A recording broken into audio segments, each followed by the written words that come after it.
What's up, guys? Barry Gaming here, back with some more Idle Heroes, and today I have a question for the community. Should you go against the grain of the typical build order and change it up and do something a little different? Because let's be honest, I've seen some absolutely crazy Void campaign clears with my man, Lord of Fear Aspen, or Scarlet, or not, with Scarlet Queen Halora, or with Sword Flash. So this is really interesting. You can use him in two different modes. One as the damage dealer, and one as a support CC hero. So let's talk about the hero, because honestly, it might be a more fun route for a lot of those out there that don't want to go the Eloise Fairy Queen Vesta route. There's other options out there. So hopefully you guys enjoy this one. Let's talk about it.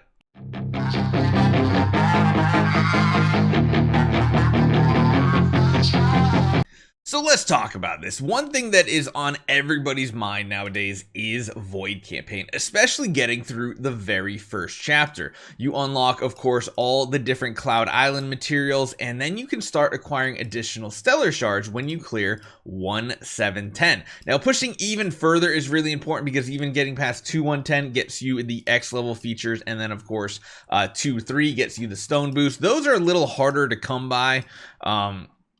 Very difficult. You also have the sublimation materials coming into 10. A lot of stuff starts happening in chapter 2. So pushing past chapter 1 is really important. You guys have seen our progress here. We've gotten to like 1-3. We don't really prioritize or push it that much, but I've seen two different people out there that have posted some absolutely crazy stuff as free to play, and they both involve this man right here, Lord of Fear Aspen. Let's actually just go to his card over here. So this man is amazing in two different ways. Number one, his active skill is a gigantic nuke, especially if you're going up against a boss style hero, because Demon King's Might just absolutely wails on them. We've shown it to you in Star Expedition. You'll see more of those videos this week because we have Star Expedition coming out yet again.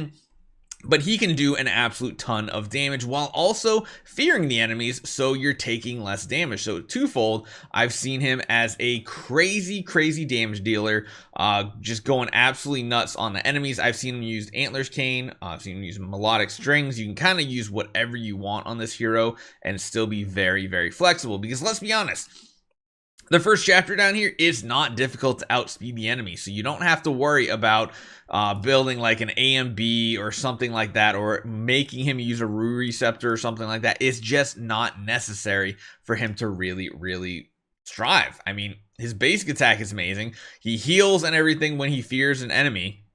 He gains energy, attack, control immunity. He just gains so much by fearing. So if you do run him with the Rui Scepter as a support, that's cool, but don't discount him as a main damage dealer. And the one clear I've seen happen with only 2 Transcendence heroes. Most people I see need like 4 Transcendence heroes to push past 1-7-10. I've seen him do it as the main damage dealer paired with one of the older heroes, Scarlet Queen Halora, and that's mainly due to her Royal Guard ability, giving him bonus all damage dealt.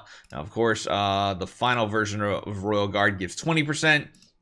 If you have the tree version here, it goes up to 24%. So I don't know. I don't think they had much sublimation in their Scarlet Queen Halora. They mainly had it in the Lord of Fear Aspen. But the fact that you could put her like frontline, him backline, and just absolutely obliterate a lot of these ways is really impressive. And one thing, again, even though he is the damage dealer, the CC from his basic attack is very strong as well, fearing the entire backline, or at least has a chance to. Getting a good copy on him that has some extra control immunity offset would be really good. Prioritizing the star spawn that have control immunity offset as well, very important to keep him going, because even though he does do a ton of damage, he can be a bit squishy here once in a while. But again, once he starts killing enemies too, it gets even better as well. So that's him as the offensive version. I've seen him paired with Scarlet Queen Halora.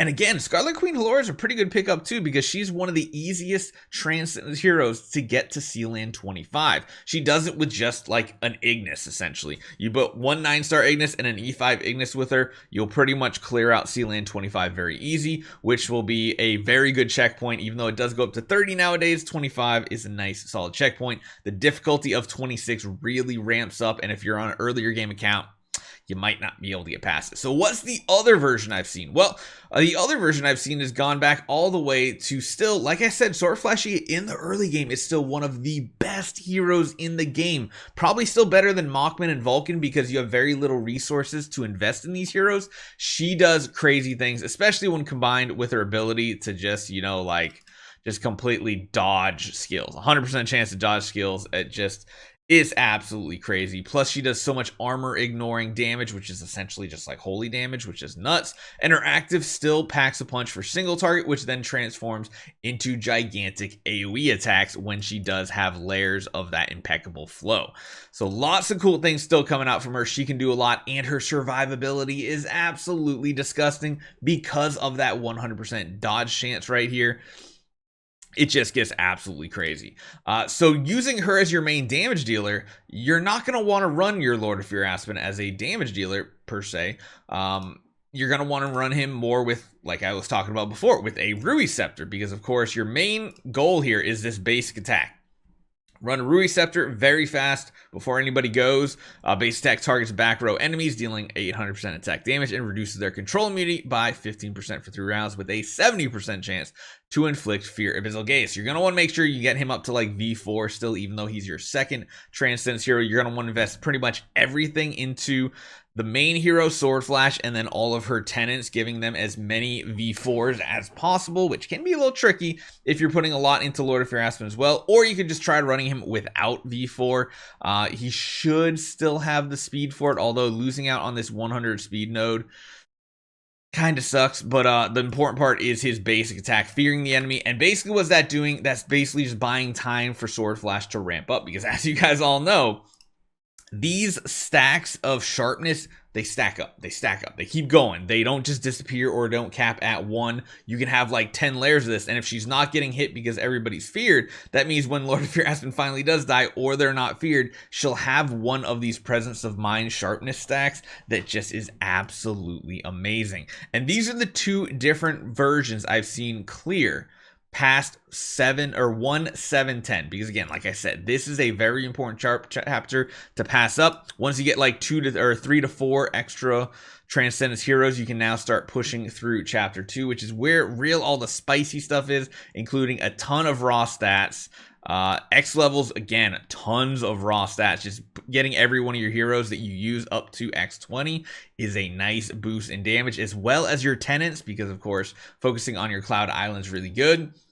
I do believe both of them had a decently high main resonance. I think they had they were in like the 80s to 90 range. I'm pretty sure they didn't have maxed out, but I thought it was really cool that it was a non-traditional way of building your account. You're not going the typical route where you build Eloise as your first hero and then you transition into a Fairy Queen Vessa, into a Mystic Fairy Freya. While that is still probably optimal for a lot of game modes, I don't know if it's optimal if your main focus on a new account is going to be getting to Void Campaign as fast as possible and pushing it as far as possible. The one thing I do want to talk about though is going to be the tenants for your Aspen. So Drake is a good one. I like that you can build a Drake. Is it as optimal as a second Aspen copy? No, but you're going to use Drake in a ton of game modes. So that number 1 is a really good pickup. Carry, again, another really good pickup. Or, like I said, you can throw the Scarlet Queen Halora in once you get her. So you can build a Carry as your second dark hero potentially,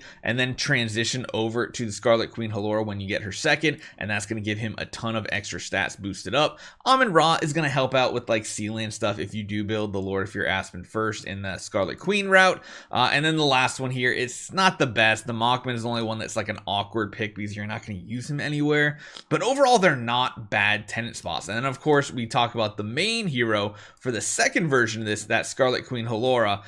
Not the best. You're going to have a lot of kind of dead heroes. But again, Lord of Fear Aspen synergizes perfectly as that tenant spot 2 slot for Sword Flash. So let me know what you guys think. A little bit of a different method of going about a new account. I kind of want to try that on an account sometime. Maybe in the next free to play we keep going on like our current free to play, where we get 2, 3, 4 Transcendence heroes over the course of a couple years. Let me know what you guys think. Hopefully you guys enjoy this one. Let me know in the comments down below what you think about these combos. I'll see you guys next time.